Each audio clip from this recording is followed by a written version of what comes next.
That is the total sum of all American student loan debt in 2016.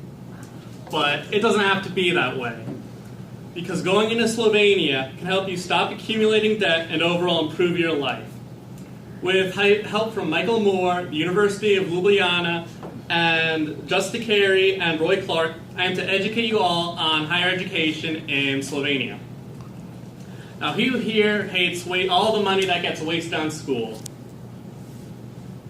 All right, so those of you that didn't raise your hand, don't you lie to me. I actually thought about burning $1 for my visual, but decided it wasn't the best idea. Well, now that I've told you all what I'm going to tell you about, I'm going to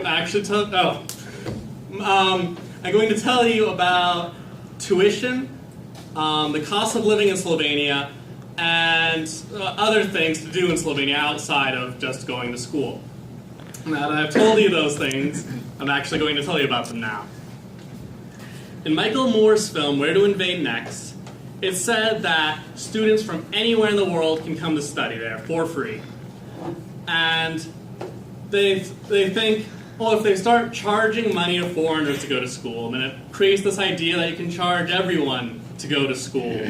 And a few years ago, they tried to do that. Slovenia tried to make students pay tuition. And then there were protests all around the country, and then that was quickly changed back. And a lot of you may think, oh, I can't go study in Slovenia. I don't know how to speak Slovenian. Well, most of the schools offer courses taught in English. The University of Ljubljana, for instance, teaches over 100 courses in English. And that's about the schools themselves. I'm not going to talk about actually living in Slovenia. Now, living in Slovenia is much cheaper than it is in the United States. According to the University of Ljubljana's website, the approximate cost of a month of living is about 550 to 600 euros. And it's €1 is about $1.08, so it's about $592 to $645. And dormitories can go for as low as 80 euros a month, as opposed to, I know a lot of apartments and whatnot here are like $1,100 a month.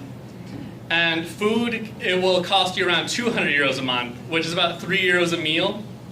And that'll get you, like, you can get a pizza and your 2-liter soda and all that for 3 euros. And you can get your city bus cards to travel around the city. You don't have to have your car for only about 20 euros a month. And as you can see from that, it's pretty cheap living in Slovenia compared to the US. But Slovenia has more to offer than just school. The main sight to see in Slovenia are the Julian Alps, which are that. Looks like something out of a Disney film. And in Carrie Clark's The Julian Alps of Slovenia, Mountain Walks and Short Treks discusses hiking in the Alps, and will tell you everything you want to know about where to go in the Alps and how to do it. And Slovenian residents are also free to travel throughout all of the European Union. And so you can go see the Eiffel Tower, Leaning Tower of Pisa, whatever else in the European Union that you'd ever like to see. And so Slovenia is a beautiful place, and you can visit other beautiful places as well. I'd like to talk more about the lifestyle in Slovenia, but I don't really have the time for it. So wrapping up, Slovenia is a great place for living. This is because of free tuition, low cost of living, and having many sights to see. With all the money you save going to school in Slovenia, you can go and do whatever else you want to do. And so, leaving you with some final thoughts, you could study in America and graduate with thousands of dollars in debt, or you could go to Slovenia and go to school for free.